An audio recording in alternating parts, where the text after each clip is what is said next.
자, 안녕하십니까. 홍한사입니다.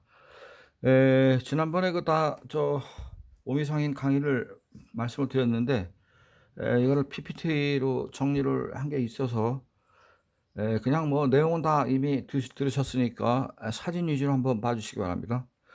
그 앞에 지금 행상 두 사람, 지난번에 이제 출력을 해가지고 그 종이로 보여드렸는데, 바로 저 행상 두 사람이 오미상인의 전형적인 그 모습입니다. 지금 일본의 지방으로 물건을 팔기 위해서 샘플을 가지고 가는 거죠.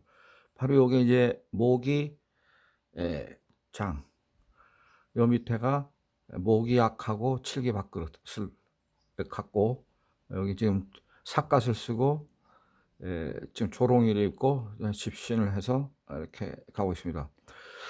이 사람들이 1600년대부터 이걸 했는데, 이게 사람들이 얼마나 대단하냐면 이미 북해도에 가서 거기서 그 자기의 칠기 밥그릇하고 모기장을 팔았다는 겁니다. 그러니까 북해도가 개척이 된 거는 정확하게는 1878년부터거든요. 일본 정부가 그 1878년 이전에는 북해도를 방치해 놨었습니다. 그래서 어느 날 이제 1878년, 즉 메이지 유신을 한 지 10년 뒤에 구로다 기요다카라는 그 육군 중장 출신의 가고시마 출신이죠. 그 사람을 그 북해도 초대 개척사 장관으로 임명을 하면서 그 북해도가 개발이 됐는데, 그 전까지는 북해도가 그 원시의 숲으로 이루어진 그 큰 섬이기 때문에 일본 사람들이 거기 가는 걸 아주 두려워했어요. 그 말하자면 뭐 인디안 같은 아이누족이 살고 있었기 때문에 체격도 크잖아요, 그 사람들이. 그래서 그 방치해둔 땅인데, 이 사람들은 물건을 파기 위해서 그런 위험 리스크를 다 무릅쓰고 북해도를 이미 댕긴 사람들입니다. 1600년대부터. 그러니까 이 상혼이라는 게 대단한 거죠, 이 오미상인들이. 그냥 그림 위주로 봐주시면 좋고요. 이건 다 필요 없네. 이거 제가 쓴 책들 쭉 지나가고 있습니다. 일본의 상고. 그래서 바로 이제 지난 시간 말씀 다 드렸죠. 일본에서 가장 최강의 상인이 오미상인이고, 삼방요시, 이렇게 한문으로 쓰면 삼방 이렇게 씁니다. 세 곳이 모두 좋다. 사는 사람도 즐겁고 파는 사람도 즐겁고 세상에도 좋다. 이런 철학을 갖고 있다라는 거죠. 그래서 오미상인이 만든 자동 회사가 도요타 자동차, 이토츠와 도멘, 마르베니. 이 두 개, 이토츠 도멘은 이또 이등 충병이가 그 자손들이 만든 겁니다. 그다음에 세이브 철도그룹, 다케다야쿰, 다카시마야 백화점. 다 말씀을 드렸죠, 지난 시간에. 그냥 대충 그림으로. 바로 그 오미 핫지반에 있는 그 오미 상인 마을이라고 있습니다. 지금 거기에 지금 제가 가서 이렇게 앉아서 이 격리 장부를 정리하는 책상입니다. 그리고 이 뒤에는 이제 물주전자가 있고, 굉장히 잘 살아요. 이 도심 면적이 크잖아요, 집이. 그래서 이 뭐 거부들의 그 분위기가 납니다. 이 집을 들어가 보면. 그 우리나라는 그 조선시대 때, 일본은 조선시대 때인 1580년부터 그 이후는 일본은 백만석이 많았습니다. 백만석. 나중에 백만석 시리즈를 한번 할 텐데, 우리나라는 최고의 부자가 누구겠습니까? 몇만 석이나 했을까요? 조선시대 때 전국 팔도의 최고 부자. 제가 현재까지 알기에는 조선 팔도에는 20만 석 이상이 하나도 없었습니다. 10만 석 이상만 딱 한 집이 있었다고 지금 판단하고 있습니다. 그 집은 바로 지금 종로구 성북구 성북동에 있는 간송미술관을 하는 간송 전형필가. 이 집안이 평안도에서 한 15, 16만 석 정도 한 걸로 파악하고 있고, 그 밑으로는 좀 잘 산다는 사람이 경주 최부자 2만 석이죠. 그 다음에 GS 집안의 일대 조상인 허준, 말하자면 지금 GS 회장의 증조 할아버지 때 허준 의장, 이 의장이랍니다. 그분을 보고 그 동네에서는. 허준 의장의 그 아들이 허만정이라는 분인데, 이 허만정 이 선생이 그 진주여고를 설립을 했죠. 그래서 진주여고가 그 초대 졸업생, 일회 졸업생이 그 소설가 박경리 선생이 그 진주여고 일회 졸업생인데요. 그 GS 그룹이 한 17,000석 정도 했습니다. 그리고 함안에 있는 지금 그 효성그룹의 창업주인 조홍재 가문이 약 6,000석. 그 다음에 전라북도 그 고창의 인천 김성수, 지금의 동아일보 삼양사 그룹의 그 모태가 되는 이제 인천 집안이죠. 인천 집안이 제가 알기에는 그 한 2만석 가까이 했다고 지금 알고 있습니다. 그리고 그 충청도나 강원도나 이런 때는 만석 이상이 있다는 얘기를 잘 못 들었습니다. 그러니까 일본은 벌써 20만석이 아니라 100만석짜리 가문들이 있었는데 그 사람들 중에 상당수가 이 오미상인 출신이죠. 근데 100만석은 아니고요. 이 사람들은 적어도 몇십만석은 했던 집안이 많은데, 이 오미상인 마을을 가면 이런 집이 굉장히 많습니다. 이게 한두 채가 아니에요. 이거는 이제 그 중에 개방되는 집이라 제가 들어가서 이렇게 앉아 있었던 거고, 딴 사람들은 개방을 안 하기 때문에 그런 겁니다. 자, 그 다음에 제가 지난 시간에 한번 말씀드렸는데, 이 꼬맹이가 이제 도야마 역전에서 찍은 오미상인이고, 지금 이 사람이 장부를 이렇게 장부를 펼쳐서 지금 오늘 그 판 내역하고 그 수금한 내역하고 이제 그걸 보고 있는 겁니다. 요 앞에 아기가 여기 지금 동그란 걸 들고 있죠. 요 동그란 게 바로 종이풍선, 지풍선입니다. 지풍선. 그리고 이제 이 사람이 정리가 끝나니까, 그러다가 이제 집에 가야 되니까 요 아기를 데리고 자기 신보따리를 등짝에 메고 이제 집으로 가거나 아니면 팔러 가거나 할 텐데, 제가 볼 때는 이미 팔고 온 상태라고 봅니다. 이 장부 보면. 그래서 가는데, 지금 이 도야마 역전 앞이 이렇게 번화하지만은 옛날에는 그 도야마가 아주 산골 마을이었습니다. 그래서 그 이 사람이 이 도야마의 박물관이나 이 오사카 오미의 그 상인 집 같은 데 가면 이 사람들이 그 동선, 걸어가는 동선 지도가 있습니다. 그걸 보면 걸어서 산길로 그 오미 지방에서 중부산맥, 즉 오미의 뒤편으로 한 200km 우리 한반도 쪽으로 걸어오면 일본은 동과 서로 그 산맥이 낀 게 있습니다. 오늘 태백산맥 비슷하게. 그 산맥 이름이 중부산맥인데, 이 중부산맥의 입구인 후쿠이라는 데로 갑니다. 그러니까 오미에서 후쿠이는 그렇게 멀지는 않습니다. 그래서 오미의 마지막 마을에서 후쿠이는 제가 봐도, 저도 그쪽을 많이 댕겨봤으니까 후쿠이까지는 걸어서 가면은 한 거리상으로 보면 비파오가 끝나는 지점에서 이 사람들이 비파오는 보통 그 배를 타고 이동을 하거든요. 비파오가 워낙 크니까 또 물류를 그 많이 싣고 가야 되기 때문에 그 걸어서는 그 뭐 물류를 갖고 갈 수가 없어요. 양이 너무 많으니까. 그래서 그 배를 타고 비파오 끝 지점까지 갑니다. 그래서 비파오 끝에 항구가 있는데 지금도 있어요. 지금 관광 유람선이 댕기는데, 거기서부터는 이제 아마 우마차로 해가지고 그 후쿠이까지 갔을 겁니다. 그래서 후쿠이까지가 비파 끝 지점에서 한 100km 정도밖에 안 될 겁니다. 예. 그래서 후쿠이에서 일단 하루 잡니다, 여기가. 그래서 후쿠이를 일본말에 월전 지방이라고 합니다. 월전. 넘기 전이란 뜻입니다. 넘기 전. 뭘 넘냐? 산맥을, 중부산맥을 넘는 겁니다. 그래서 그 넘기 전 지점인 월전에 대기하고 있다가 또 기상 상태가 또 좋아야 넘어가니까요. 그 주고쿠 산맥이라는 게 그 해발이 맞다 1000m 넘기 때문에 그 함부로 잘못 가서 뭐 폭우가 온다든지 이런 죽는 수가 있으니까. 그래서 그 월전 지방에서 하늘의 날씨를 보고 며칠간 괜찮다라고 생각되면 이제 우마차나 등짐이나 해가지고 이제 줄줄이 이런 사람들이 건너가는 거죠. 그래서 월전에서 산을 타기 시작합니다. 그래서 월전에서 약 산을 한 60km, 70km 정도 산길을 가야 됩니다. 가면 월중이 나옵니다. 월중.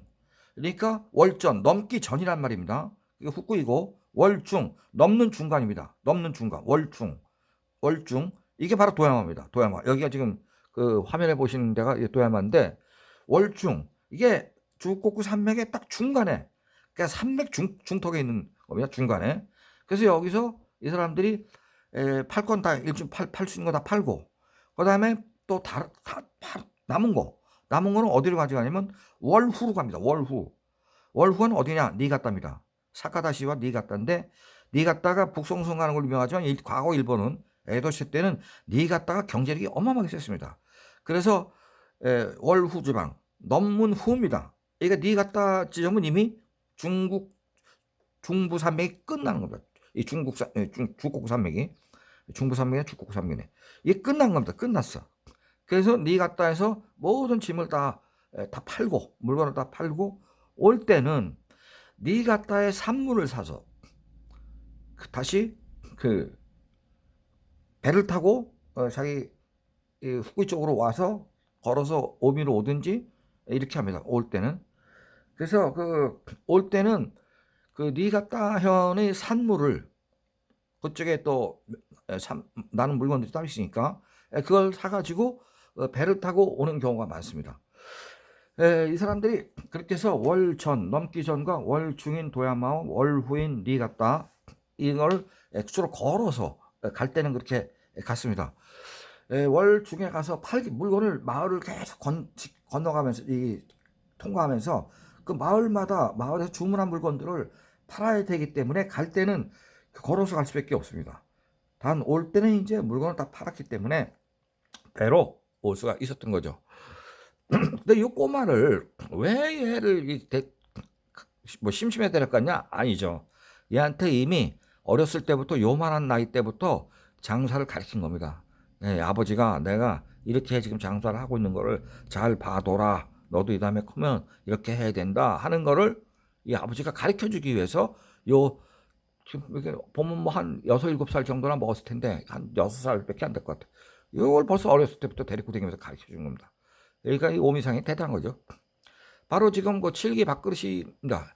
이게 그 오미상인의 집에 제가 찍은 사진인데 요 칠기 밥그릇이 있고 칠기 숟가락, 젓가락, 그다음에 바로 오미 지방에 일본 청주 정종 가게가 참 많다고 말씀드렸죠. 7번 장주조부터 바로 여기 모인 요 상품들이 바로 오미 사람들이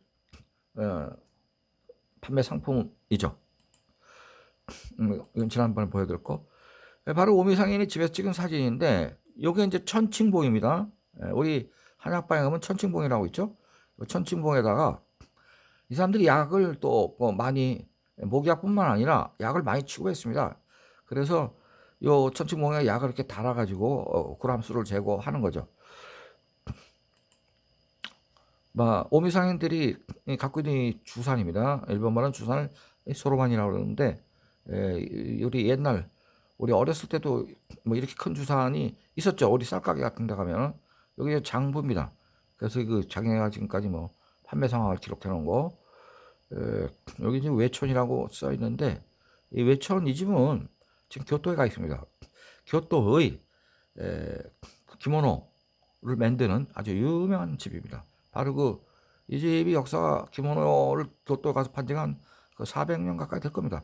그래서 여기 좀 노을행이죠. 외촌의 노을행입니다. 자기네 집안의 문양을 지금 그린 거죠. 바로 그 외촌의 집에입니다.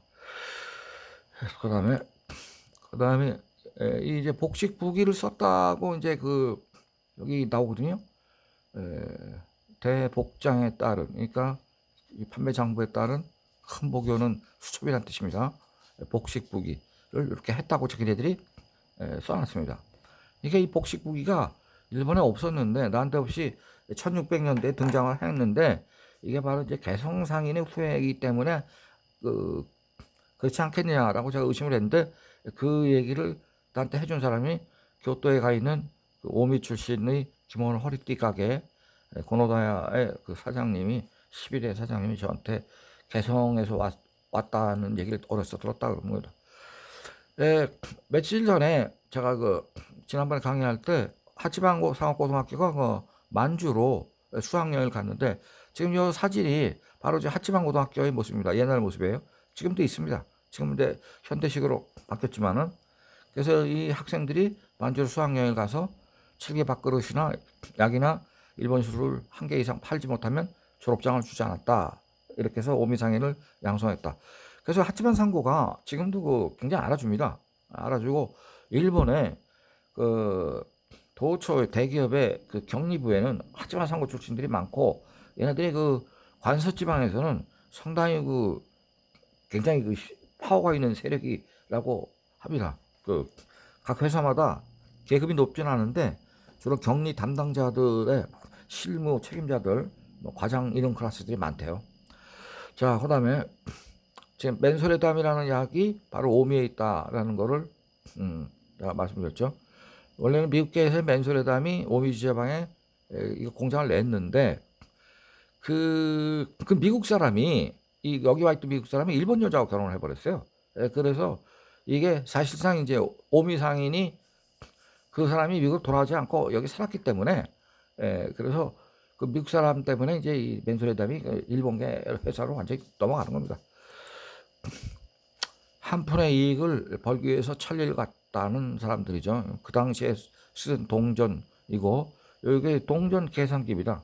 이게 400년 전에 벌써 이런 동전 계산기를 만들었어요.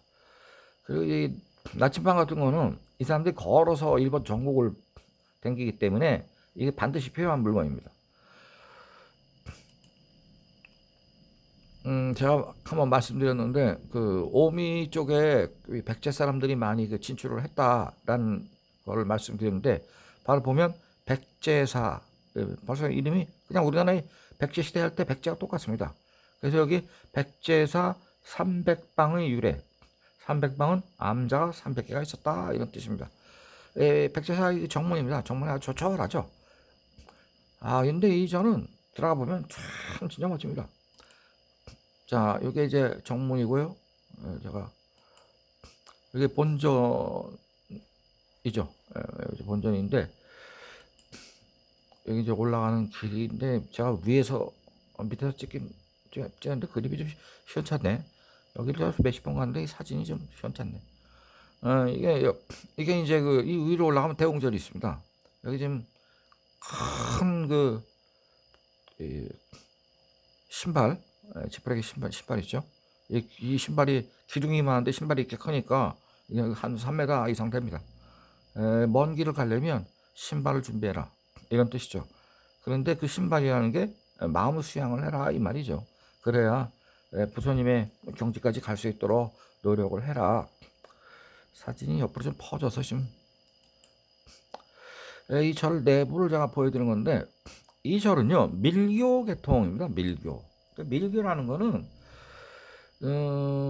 불교가 우리나라에 들어온 거는 오래됐잖아요. 그럼 뭐 그게 372년, 378년, 뭐 536년 이렇게 되죠. 고구려가 먼저 372년에 받아들였고, 그다음에 뭐 384년에 백제가 받아들였고, 그다음 536년인가 신라가 받아들였잖아요.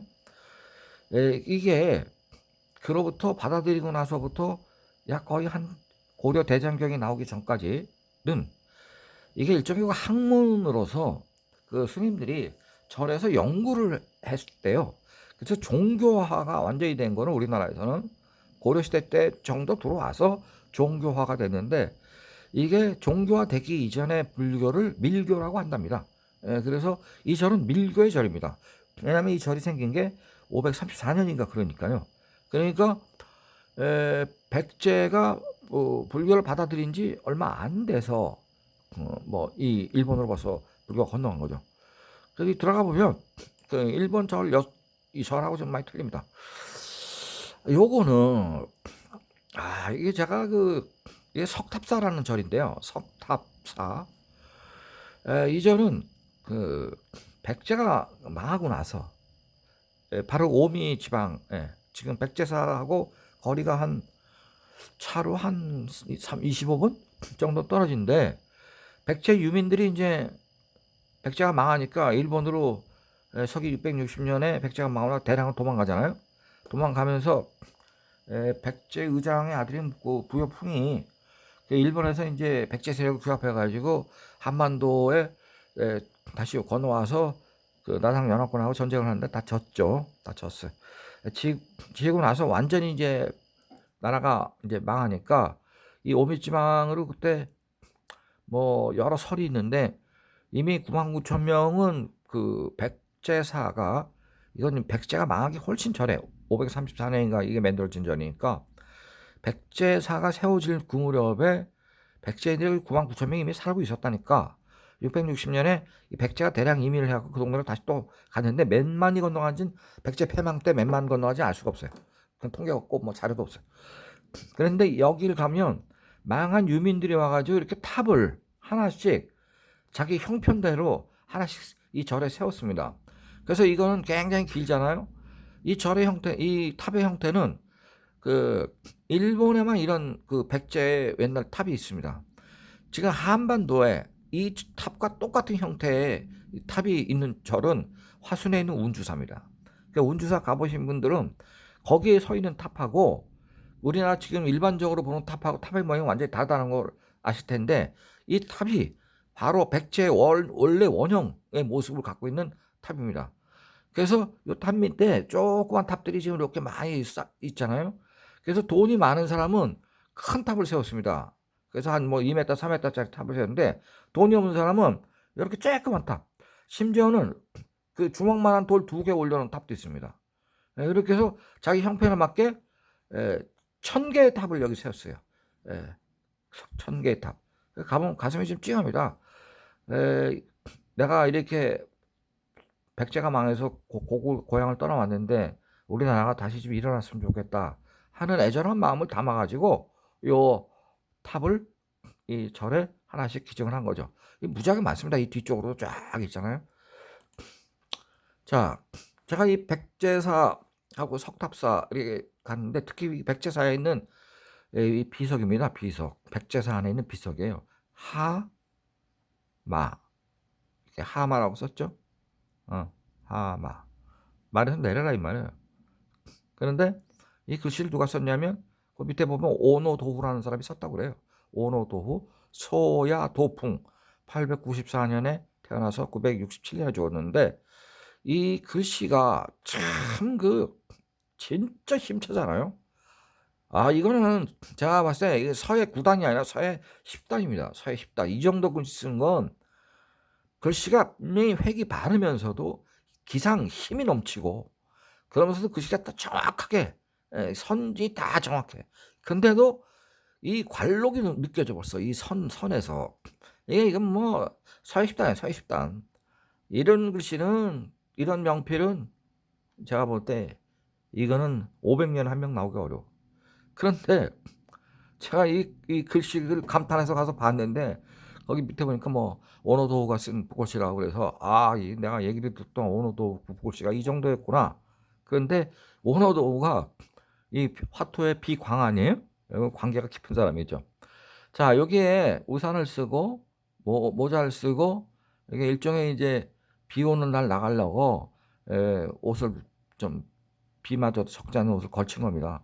그 밑에 지금 개구리가 한 마리 팔짝대고 있고 여기 지금 냇가에 물이 이렇게 흐르는 장면을 그렸습니다. 자, 오노도우가 북글씨를 쓰다가 이는 뭐 북글씨가 도저히 뭐 진전이 없어. 자기가 볼 때 북글씨가 더 이상 늘질 않아.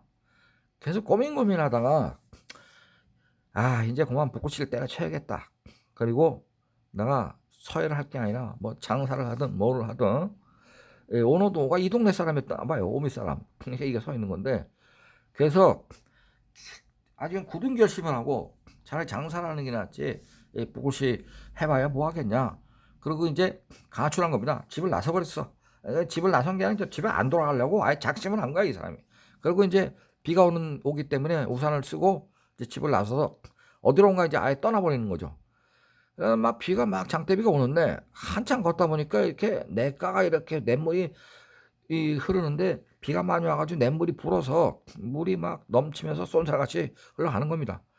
근데 그걸 그냥 지나가다가 보니까 깨구리 한 마리가 이 급류에 지금 떠내려가고 있어. 얘가 떠내려가고. 그런데 이게 급류에 떠내려가면 죽을 것 같으니까 살기 위해서 그 떠내려가는 와중에도 살기 위해서 그냥 요쪽 가산자리에 있는 뭐 나무 둥치나 뭐 돌이나 이쪽으로 이 점프를 계속하는 겁니다. 떠내려가면 죽을 것 같으니까. 그래서 요노도가 쭉 따라가면서 보니까 이 깨구리가 떠내려가면서 점프를 계속 끝없이 시도를 하고 있는 겁니다. 그러더니 결국은 나무 둥치에 내과에 가장자리에 있는 나무 둥치에 점프를 해갖고 산지에 성공을 해서 그 나무 둥치에 앉는 겁니다. 그걸 보면서 오노도가 저 미물도 살려고 저렇게 노력을 하는데 인간인 내가 불씨가 좀 안 써진다 그래서 때려치고 그냥 가출한다는 게 말이 되냐? 그렇게 해서 이 깨구리를 보고 그 집으로 다시 돌아갔다라는 설이 있습니다. 그런데 바로 그 광경이 이 화토의 피 광에 지금 그려져 있는 거죠.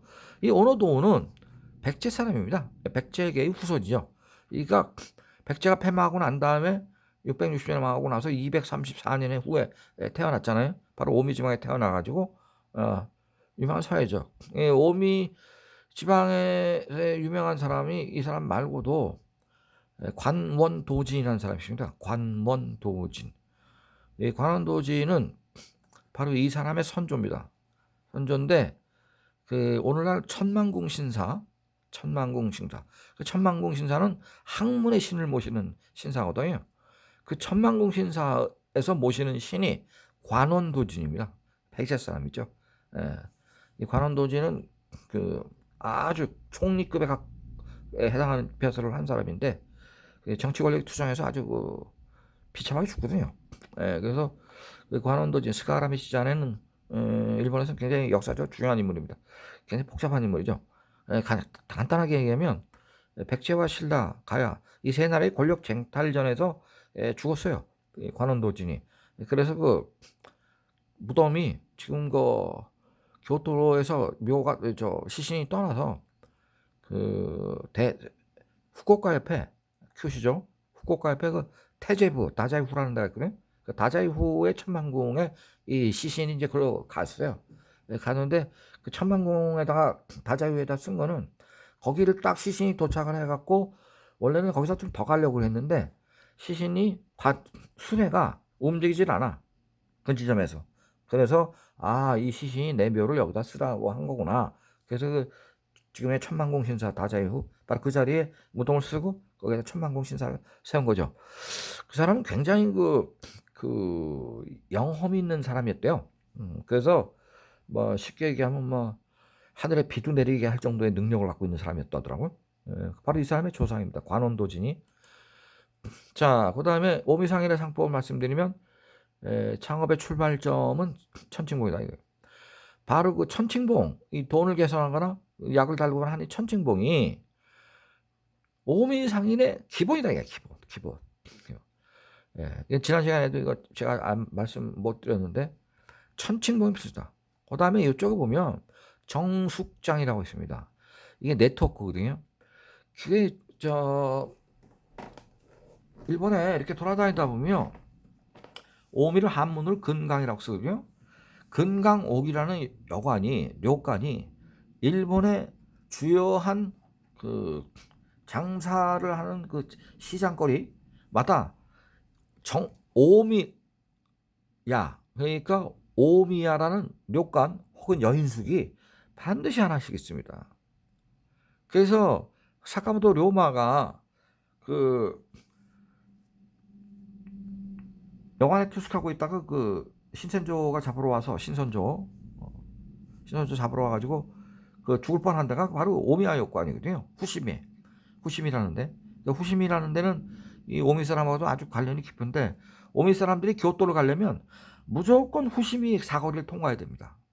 그 사거리에 오미 근강옥이라는 여관이 있어요. 지금도 있어요.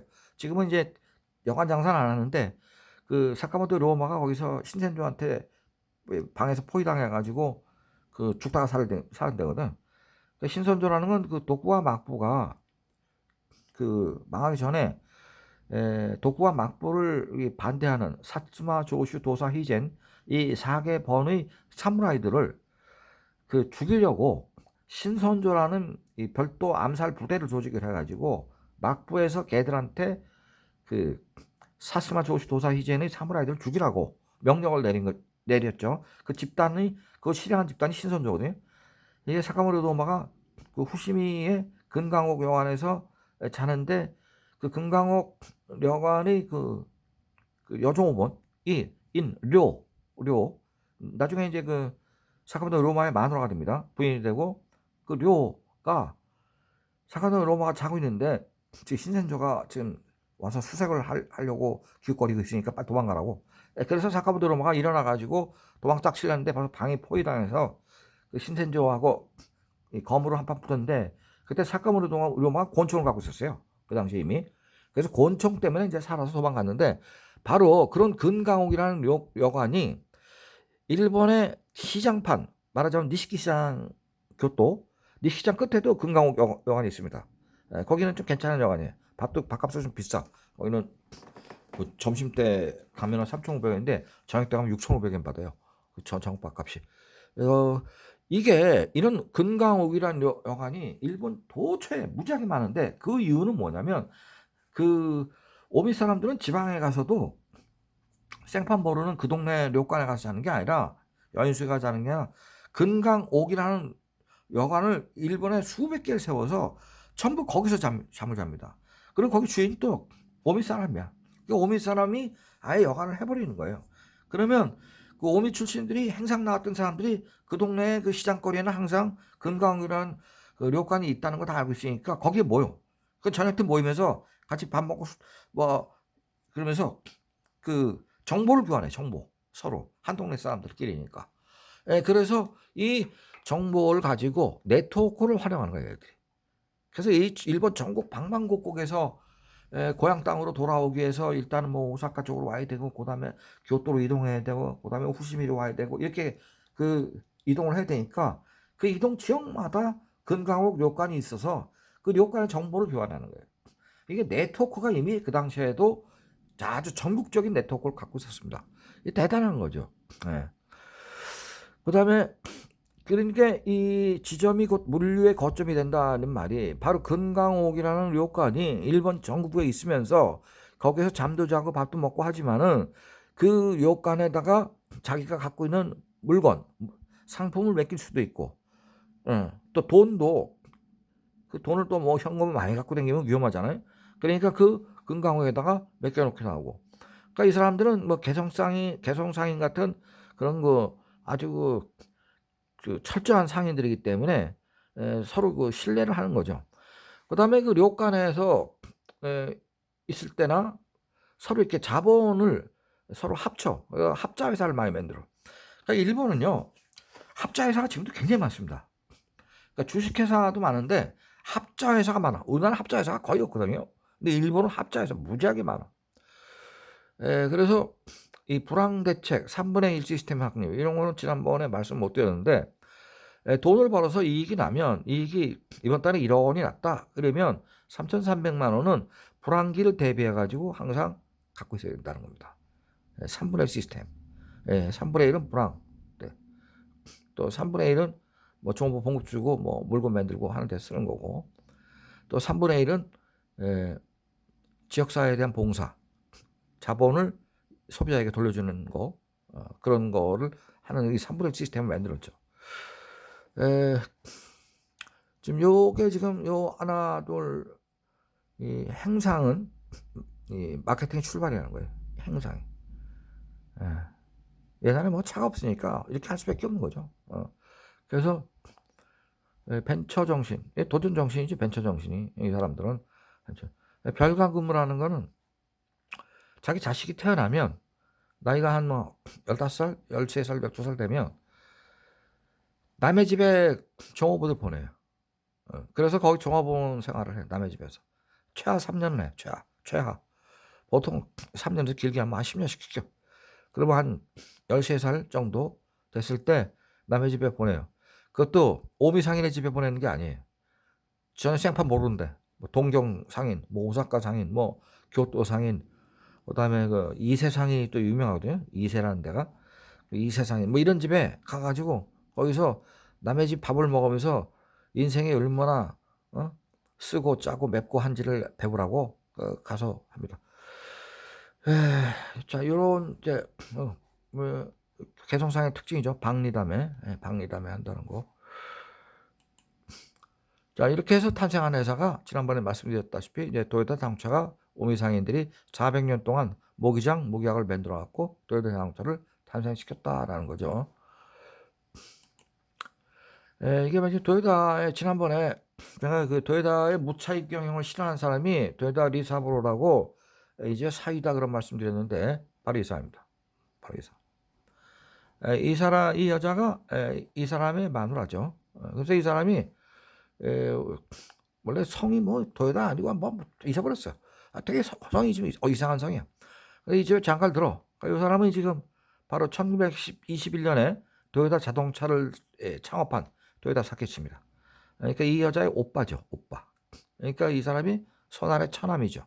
그런데 이 사람이 오미 출신이고 경리 재무의 아주 대가야. 그래서 이 사람이 우리 매형은 우리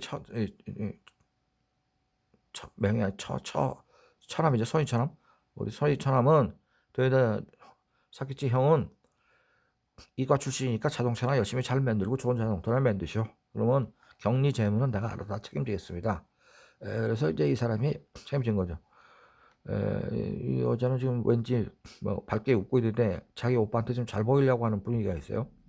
그래서 어쨌든 이 사진은 아주 귀한 사진입니다. 이거 일본에서도 이거 별로 없을 거예요. 하여튼 어쨌든 뭐 도요타 아키오네요. 지금 현재의 도요타 회장이죠. 이 친구가 57년생일 거예요. 그리고 대학은 경영대학 나왔고 케이오 나왔을 겁니다. 대학교. 그다음에 미국의 스탠퍼드인가 미국 아주 굉장히 좋은 대학교 나왔어요. 거기 가서 대학원 나오고 그다음에 미국서 컨설팅 회사 좀 굉장히 괜찮은 데 있었는데 미국에서 한 5년 정도 있다가 일본에 귀국했죠. 이 사람이 일본에 온 게 일본 군대를 안 가기 때문에 대학교 나오고 미국 가서 5년 있어도 나이가 한 30밖에 안 됩니다. 근데 와가지고 계장 줬잖아요. 그때 조 후지오라는 사람이 도요타 자동차의 회장을 했는데 조 후지오는 이제 뭐 임시 경영인이나 마찬가지죠. 근데 굉장히 조 후지오가 지금도 능력 있는 경영자로 평가받는 사람이거든요. 경단련 회장도 하고. 조 후지오가 이 사람 들어오니까 입사를 환영한다. 첫 번째 계급은 계장이다. 계장 자리를 줬죠. 그래서 계장이면 거의 뭐 말단 갑보선한 건데 어쨌든 미국에서 경영학 석사까지 받고 미국의 컨설팅 회사에도 근무를 한 사람이고 그래서 미국의 토탈 이 사람이 뭐 5년인가 7년인가 있었는데 계장을 준 거야. 우리 같으면 그렇게 안 할 것 같아요. 우리 같으면은 그 정도 경력인데 계장 주겠습니까?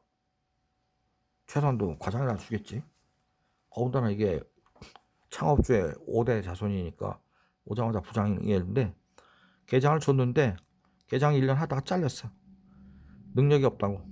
잘린 게 아니라 강등시켜서 강등. 사실은 자르려고 했겠지. 그런데 못 자르니까 강등. 그러니까 평사원이 돼. 계장하다가 평사원이 됐어요. 왜냐하면 회사 사정을 너무 모른다고. 미국에 가 있는데 돌아와서 내가 회사 사정 너무 모르니까 밑바닥부터 다 다시 배워라. 그래가지고 계장하다가 그나마 강등당해서 평사원이 됐으니까 얼마나 창피하겠어요 이 사람이.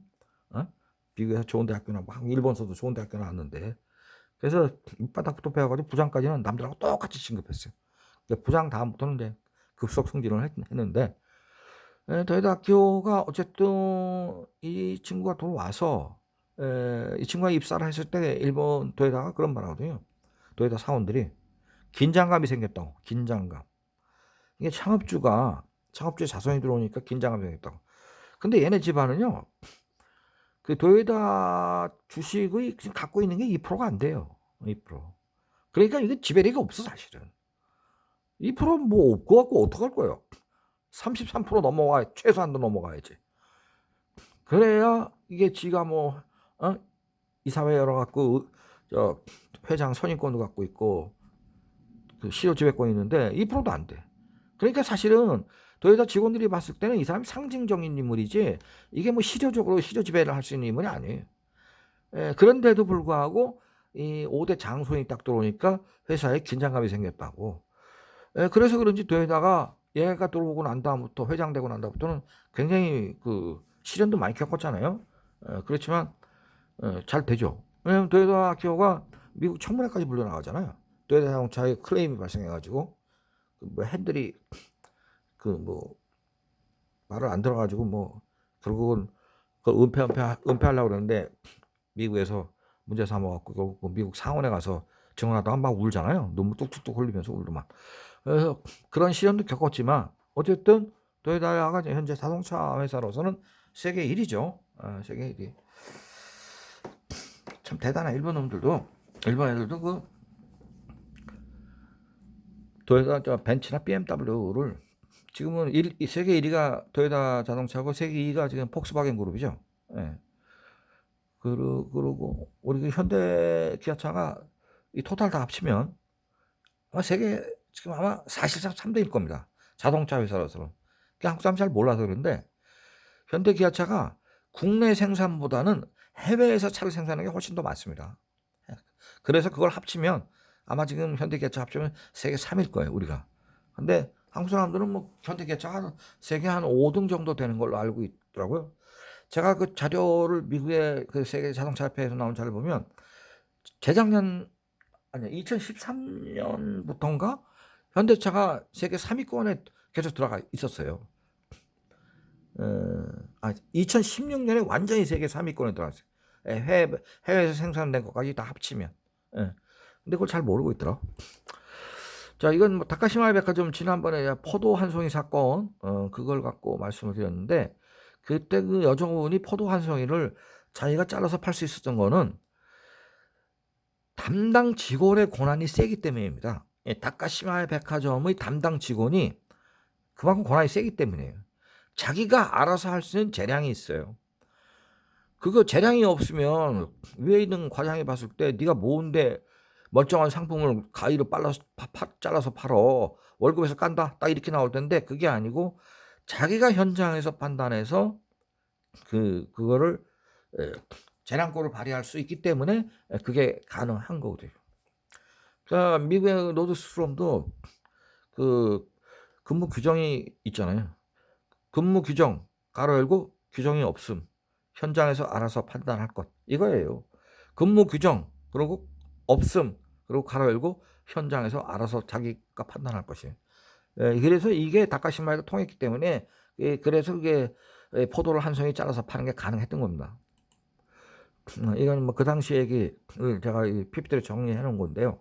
옛날에 정리한 건데 이거 혈액아 원인애가 포도를 먹고 싶어서 했는데 이만행이었기 때문에 그런 거다. 그래서 이 수모화를 갖다가 포장을 해줬다. 요게 바로 요 죽은 애입니다. 요게 바로 그때 그 얘를 그 진료하던 의사가 요거를 신문에 독자 투고를 낸 거죠. 이게 보니까 1989년 5월 4일 날 마이니치 신문에 그 얘를 백혈병 걸린 이 아이를 진료하던 의사가 마지막 소원이 포도를 먹고 싶은데 엄마가 돈이 없어서 다카시마의 백화점을 갔는데 포도가 있었는데 무려 2만 엔이나 해서 돈이 없으니까 2,000엔어치만 좀 팔 수 없냐 해서 그 여종원이 포장을 해줬고 그걸 먹고 얘가 죽었다. 규정이 없다는 거예요. 플로어에서 담당하는 직원은 모든 것은 현장 직원이 판단하라. 이게 다카시마야가 그걸 할 수 있었던 사실은 그 현장 철학이죠. 현장 규정입니다. 이것 때문에 이제 다카시마야가 일학 존경받는 백화점이 됐죠. 니시카와 리빙이라고 제가 지난번에 친구로부터 집안에서 쓰는 모든 그 이불용품, 뭐 집안에서 쓰는 그런 뭐 친구용품은 다 만드는 회사. 바로 니시카와 리빙 여기 있죠. 빌딩 자체가 니시카 빌딩이고 바로 셈바상도 제가 선착장 상도 셈바상법 선착장 상법을 만들었다는 내가 얘기를 드렸는데 그 근처에 있습니다. 개업이 1566년 안에 이거 오사카인데 오사카에서 개업을 했지만 1566년 그러니까 뭐 몇 년에 벌써 450년 와 대단해. 바로 뭐 이 니시카와 리빙이 팔고 이런 거 장난감도 팔고 뭐 이런 거 다 팔고 모기장 장사였다는 거지. 니시카와 리빙이 원래는. 그렇지만은 그 모기장을 팔다가 결국은 이제 침구류로 이동을 했고, 이 사람들이 그 일본에서 최초로 그 이 침대용 매트리스, 침대용 베개, 이런 거를 일본에 최초로 만드는 사람이에요. 그러니까 일본도 옛날에는 뭐 지금도 일본 사람은 그 침대 쓰는 사람보다는 그냥 그 다다미 자는 사람이 더 많을 거예요. 비슷비슷하고 더 많을 거예요. 그래서 내 일본 친구들네 집에 가봐도 그 침대에서 자는 사람 별로 없어요. 되게 보면 다 그냥 다다미 방에다가 이 후동, 이 이불이 요가 엄청 두껍죠. 일본 사람 집은 침대를 안 쓰는 대신. 근데 니시카와 리빙이 1920년대인가 때 지금 세계적으로 다 침대 시대가 오기 때문에 매트리스 그때부터 매들어 팔았어요. 이게 좀 빨리 앞서간 사람들이에요. 그러니까 일본은 좀 500년 되고 기업이 그러면 좀 구태여야 되는데 좀 그런 거 이노베이션이 강한 기업들이 있어요. 그러니까 지금까지 버티는 것 같아요. 이 니시카 리빙이. 그러니까 일본 생명은 지난번에 일본에서 가장 자산이 많다고 그랬죠. 제가 알기로는 자산이 한 5천조 정도 되는 거라고. 5천조. 공상은행이 중국이 더 많지만 그 정도로 이 자산이 많죠.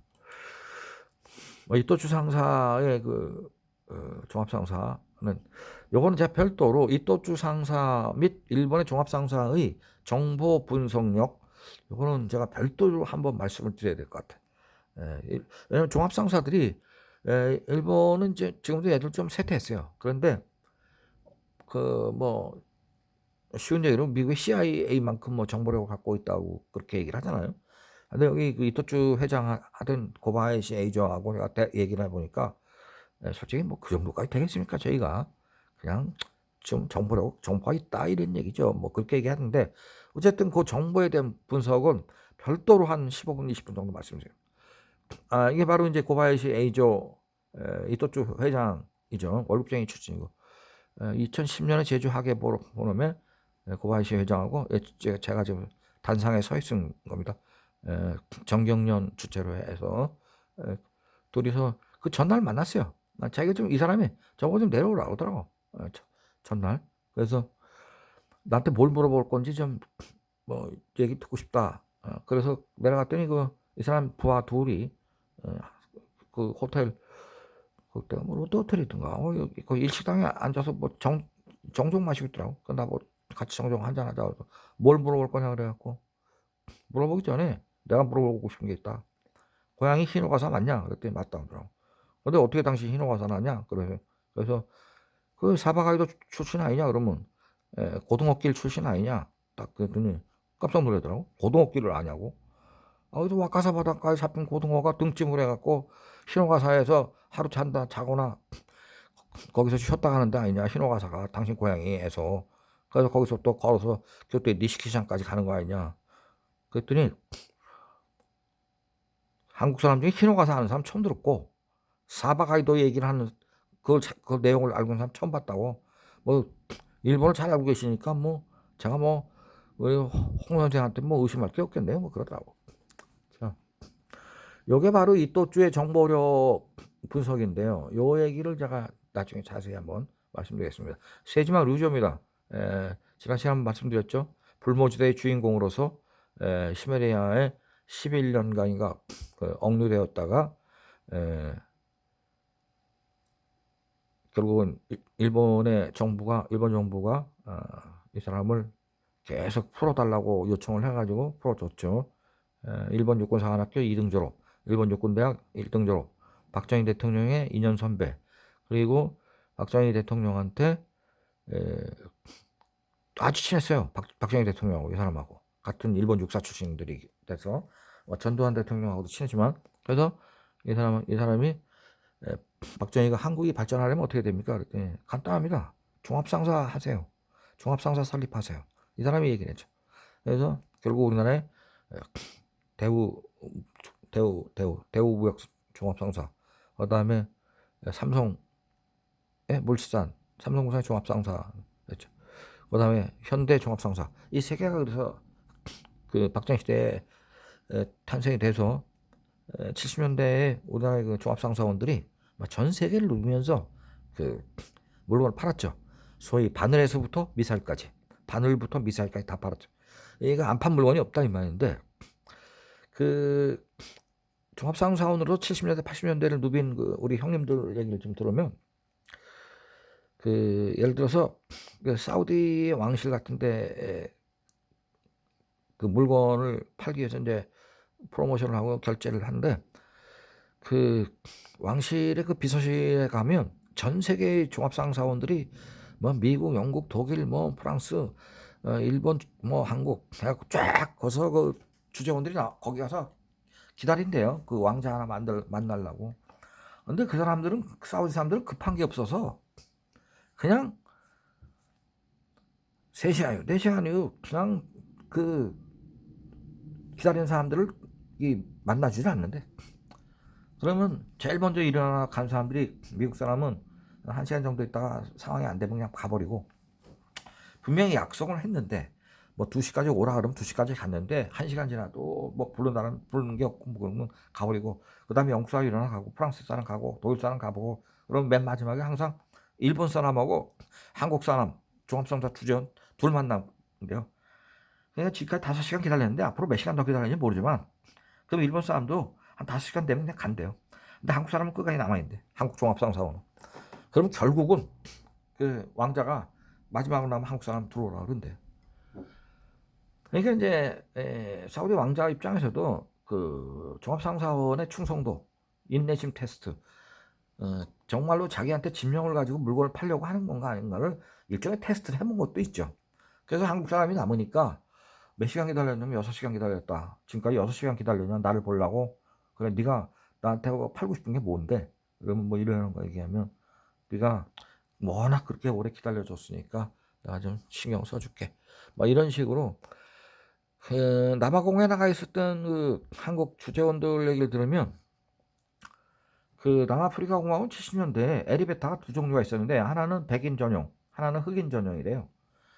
그러면 일본 상사원하고 한국 상사원이 엘리베이터 앞에서 이렇게 다 부닥칠 때가 있는데, 일본 상사원은 아주 당연하게 백인 전용 엘리베이터를 그냥 바로 탄대요. 근데 70년대까지만 해도 한국 사람은 이걸 백인 전용을 타야 될지 흑인 전용을 타야 될지 좀 헷갈렸다는 거예요.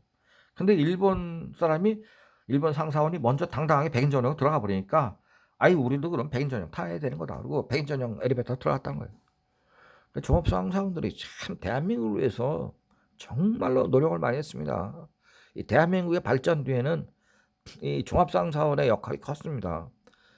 근데 이 종합상사원들의 역할에 대한 이런 책들이 좀 나왔어야 되는데, 기록이 이제 다 사라지고, 지금 종합상사원은 뭐 결국은 끝났잖아요. 종합상사의 시대가 지금 지났습니다. 자, 도맨 상사 지난번에 말씀드렸고, 세이브그룹 지난번에 말씀드렸습니다. 다 오미 출신들이라고. 이 사람 말이에요. 이 세이브 그 현재 회장인데, 이거 창업주고, 이 사람 좀 문제가 있어요, 사실. 이 사람 되게 골 때리는 사람이에요. 이 사람이 그 동경에서 그 버스 회사래요. 뭐 철도 회사도 갖고 있고, 백화점도 갖고 있고, 뭐 세이브 라이온스 야구 프로야구도 갖고 있지만, 자기네 회사 버스 첫 지붕에다가 남바링을 했어. 그래서 이 사람이 갖고 있는 버스가 한 뭐 200 몇 대쯤 되는데, 1번부터 200 뭐 13번째 버스가 있으면 213, 큰 글씨로 버스 천장 위에. 그러면 하늘에서 이 사람이 헬리콥터를 타고 지나가면서 자기네 버스가 신호위반 하는지 안 하는지, 제대로 잘 정차해서 손님 잘 태우고 있는지를 하늘에서 감시를 해.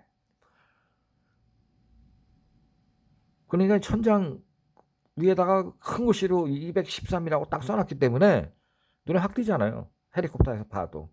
그런 식으로 감시를 했다 그래가지고 요걸 칙싸게 먹었습니다, 이 사람이. 자, 다음. 자, 오미상인 18계명. 지난번에도 18계명 뭐 말씀드렸죠. 모든 것의 으뜸은 판매를 장려하는 것이다. 신용을 지키고 이익을 나중에 책에 번영하다. 선의홀이. 판매라는 것은 이윤을 추구하는 게 첫 번째가 아니다. 늘 상대를 배려해라. 소비자를 배려하라는 거예요. 배려하면 상인이 번영한다는 거죠. 인생은 부지런해야 되고 부지런하면 이익이 생기고 한다는 거죠. 다 말씀드린 내용이죠. 투기, 매점에서 정치 권력과의 결탁 이거 하지 말라. 그 상이 망한다는 거예요. 일본이나 한국이나 정치 권력하고 결탁해서 성공한 사람이 별로 없어요. 다 망합니다. 이게 제일 무서운 말이라고 했잖아요. 이익은 쓰레기하고 같다고. 이익이 쓰레기니까 그걸 너무 많이 자꾸 쌓아놓으면 처치하기 곤란해진다. 그래서 이익을 많이 쌓아두지 말고 이걸 소비자나 지역사회에 돌려주면 가게는 기업은 영원히 번성한다. 저게 저렇게 쉽지. 제일 쉽겠습니까? 돈이 지금 현찰이 옆에 지금 쌓여 있는데 그거를 한국 사람 같으면 어떻게 하겠어요? 일단 하와이에 별장부터 하나 사고 오잖아요. 예? 요새 보니까 뭐 한국 사람이 뭐 100억짜리 별장 하와이에 사는 거나 LA 비버리 힐스에 뭐 100억짜리 사는 건 일도 아니더라고. 요새 보니까. 그럼 그거 하나 사야 되잖아 벌써. 두 번째 그런 거 사고 나면 그 다음에 하고 싶은 게 요새는 요트거든. 요트 하나 사는데 뭐 50억짜리 100억짜리는 요트 쪽에도 못 끼니까 최소한 또 뭐 한 150억 200억짜리 요트 하나 사잖아요. 그 요트 제일 비싼 게 6천억인데 그러면 6천억짜리까지 못 산다고 하더라도 같은 요트를 갖고 있는 사람들끼리는 지들끼리도 요트에 대한 경쟁이 있어요. 좀 더 폼나는 요트 가지려고 하는 거. 그래서 제가 옛날에 호주 살 때도 보면 바닷가에 가면 요트가 뭐 수백 척이 이 강 끝에 이렇게 딱 매여 있죠. 그 보면 뭐 좀 작은 것도 있지만 큰 요트들도 있는데 그 요트를 사는 게 서양에서는 일본까지도 진정한 부자예요. 이게 차를 비싼 거 사는 거는 이미 지났고 차는 비싸봐야 뭐 롤스로이스 비싸봐야 10억이야 차는.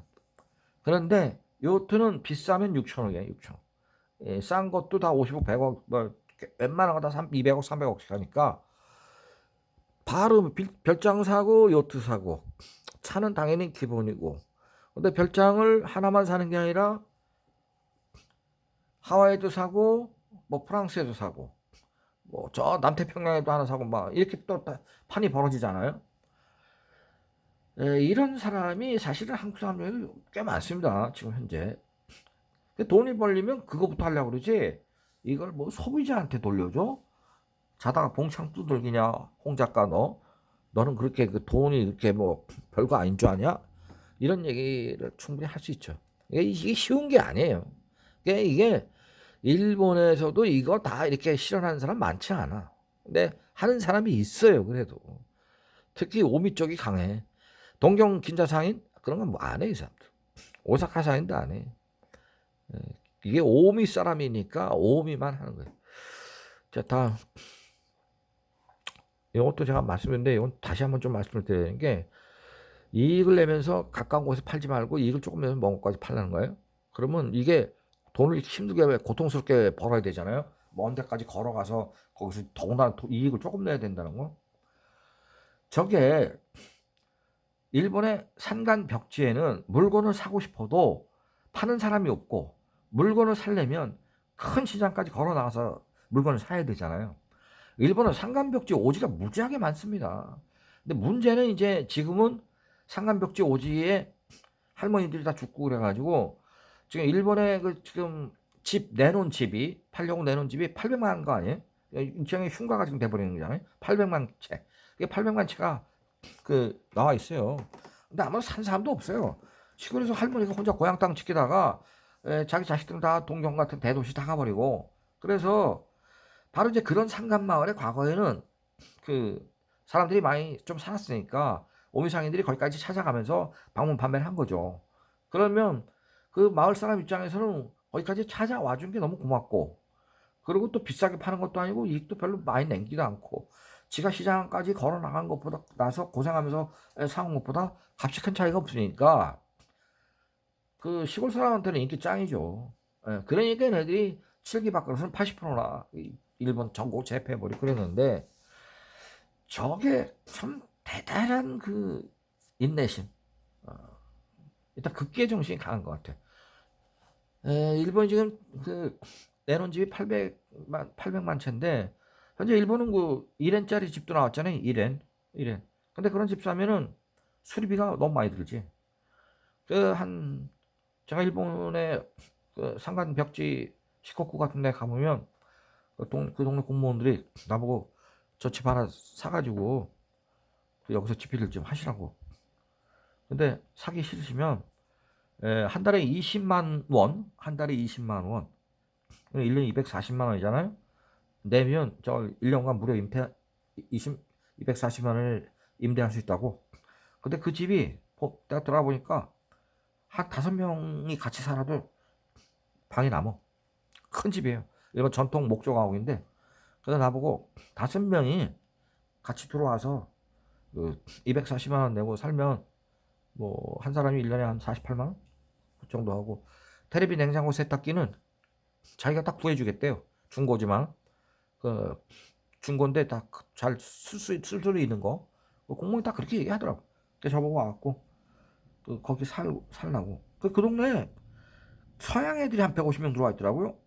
그 도쿠시마 시에서 그때 공무원들 차 타고 한 50분 간 것 같아요. 50분. 산 쪽으로 갔더니 그런 마을이 있어서 그걸 해보라고 그런 얘기를 해서 생각해보겠다 했어요. 경치는 좋대. 산골이라 가지고. 그런 그 산골짜기 지금도 있는데 이게 일본이 지금 문제가 많은 거죠. 그런 거 다 지금 고령화돼 갖고. 자, 창업의 원점 천칭봉. 천칭봉을 매면 천냥의 돈이 들어온다 이 말이에요. 천칭봉을 매는 순간 천냥의 돈이 곧 들어오니까 희망을 가지고 행상해라, 장사. 그래서 교토, 오사카, 에도, 동경 같은 데 나가서 처음에는 행상하지만은 이 행상 열심히 하면 대상점이 되고 실제로 됐고, 그 다음에